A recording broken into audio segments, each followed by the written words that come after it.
صحابی ہے، یا رسول اللہ تنگی ہے رزق کی، کوئی وظیفہ بتائیں۔ کتنے لمبے لمبے وظیفے لوگ پڑھ رہے ہیں کہ کاروبار کھل جائے اور روزی بڑھ جائے، کتنے لمبے چوڑے، کتنے کتابوں میں ایڈے ایڈے بڑے وظیفے لکھے پہ، پڑھوں گے مندہ بڈھا ہو جاؤ۔ میں قربان جاؤں یا رسول اللہ آپ کی شفقتوں پر، آپ کی رحمتوں پر، سنو یہ کرو، میری بات نہیں ہے، میرے نبی کی بات۔ تجربے کی وجہ سے کرو گے تو کچھ نہیں ملے گا، یقین سے کرو گے تو دروازے کھلتے دیکھو۔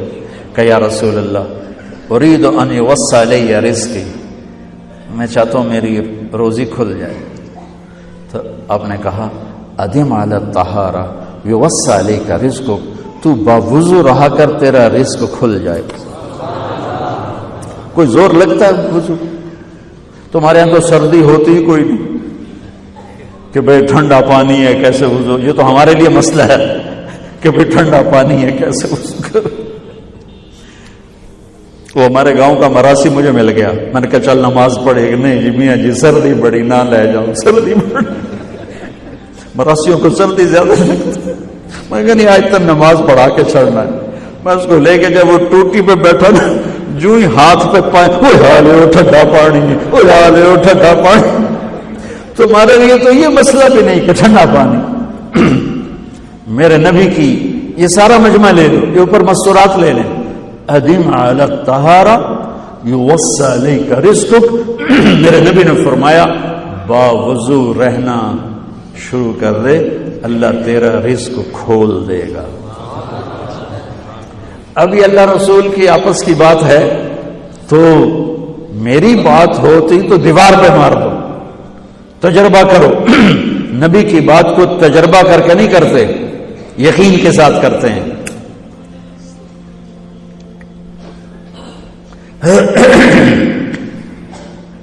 ادم علی الطہارہ یوسع علیک رزقک، باوضو رہا کر۔ اچھا باوضو رہنے کے اور فائدے، اللہ پیار کرتا ہے، شیطان ڈرتا ہے، اور وضو ہوگا تو نماز آپ ہی پڑھی جائے گی، چلو یار وضو ہے 4 فرض ہی پڑھ لو گی۔ ایک دفعہ شیطان آیا ہمارے نبی سے ملنے، تو آپ نے اس سے پوچھا تیرے دشمن کتنے؟ کہنے لگا 15۔ آپ نے فرمایا کون کون ہے؟ کہنے لگا پہلے تو تھوڑا ہی نمبر ہے، پہلا نمبر تو تھوڑے نال میرا لگو ہے۔ پھر کہنے لگا وہ مسلمان جو 24 گھنٹے باوضو رہتا ہے وہ میرا بڑا دشمن ہے۔ جو باوضو رہتا ہے اور باوضو سوتا ہے، ایک فرشتہ اس کے لیے بندگی کا ثواب لکھتا رہتا ہے۔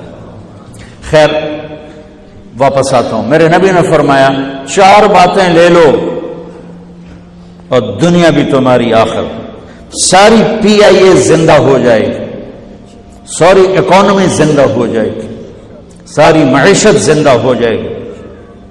5 بھی نہیں، ایک انگلی بھی آپ نے نیچے کر دی کہ یہ بس اتنی لے لو۔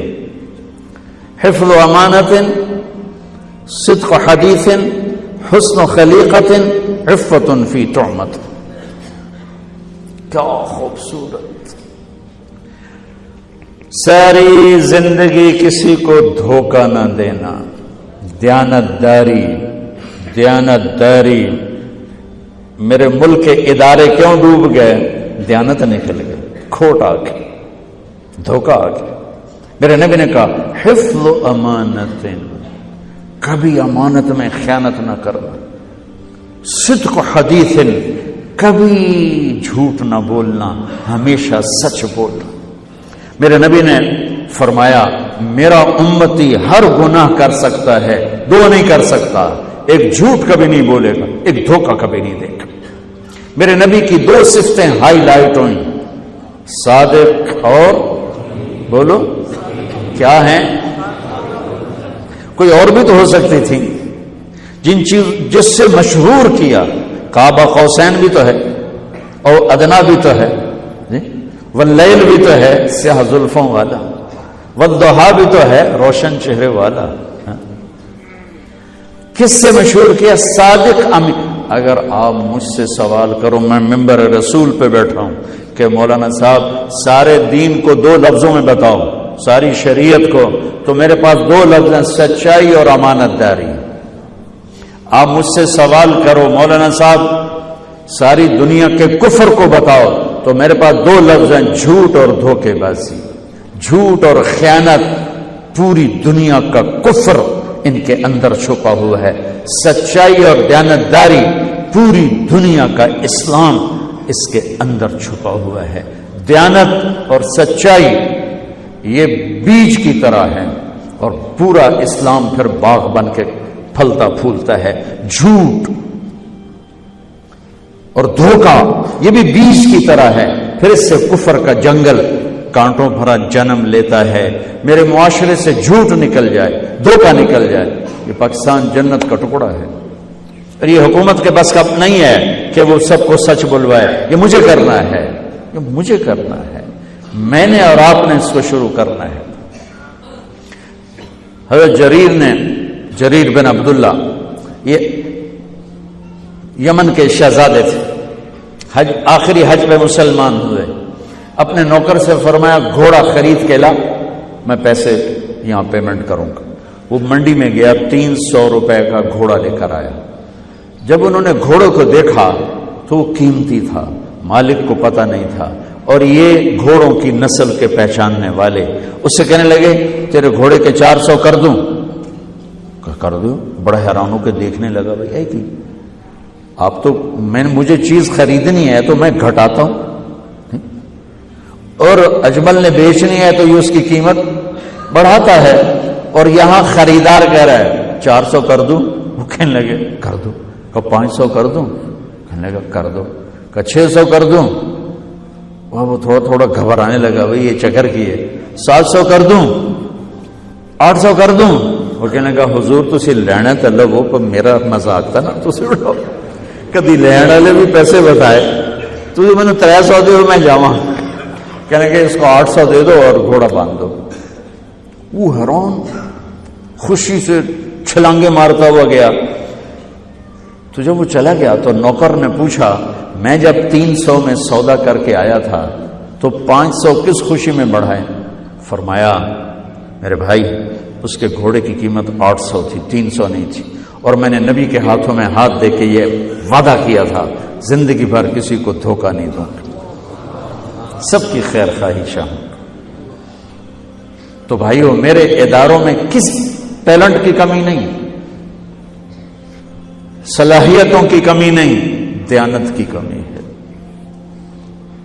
قوت عمل کی کمی نہیں، سچائی کی کمی ہے۔ حجاج بن یوسف ایک ظالم گورنر گزرا ہے، اس کے خلاف بغاوت ہوئی، وہ ناکام ہو گئی۔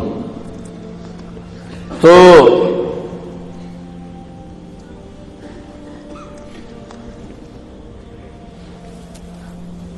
کوفہ میں ایک بزرگ رہتے تھے، ان کے بیٹے اس بغاوت میں شریک تھے۔ وہ چھپتے چھپاتے کئی سال کے بعد واپس آ گئے۔ ابن خراش ان کا نام تھا۔ ان کی سچائی مشہور تھی کہ ابن خراش جھوٹ نہیں بولتا۔ حجاج کو پتہ چل گیا CID سے کہ آ گئے، تو اس نے کہا آج ابن خراش کا امتحان ہوگا۔ اس کو کھانے پہ بلایا، عنوان ہی نہیں بنایا تفتیش کا، کھانے پہ بلایا اور کھانا شروع ہو گیا۔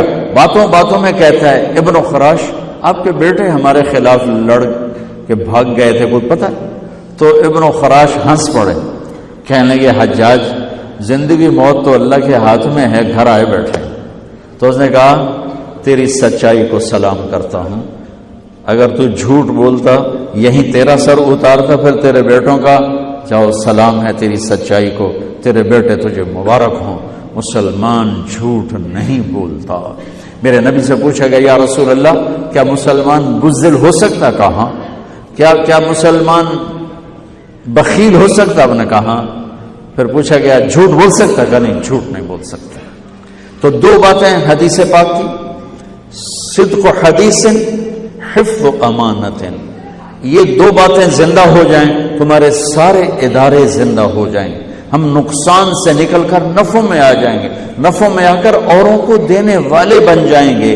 اس ملک میں اتنے خزانے اللہ نے چھپائے ہیں اور اس ملک میں اتنے اللہ نے استعداد والے لوگ پیدا فرمائے ہیں، صرف 2 چیزوں سے ہم مار کھا رہے ہیں۔ ہمارے جو ادارے ڈوب رہے ہیں وہ گلگت سے لے کر گوادر تک، اس میں وسائل کی کمی نہیں، سچائی کی کمی ہے، دیانتداری کی کمی ہے، اور یہ ریلیٹڈ ہے رب ہونے کے ساتھ کہ ہم نے اللہ کے رب ہونے میں شک کیا تو ہم غلط راہوں پہ چل پڑے۔ رب تو اللہ ہے، دینے والا تو اللہ ہے۔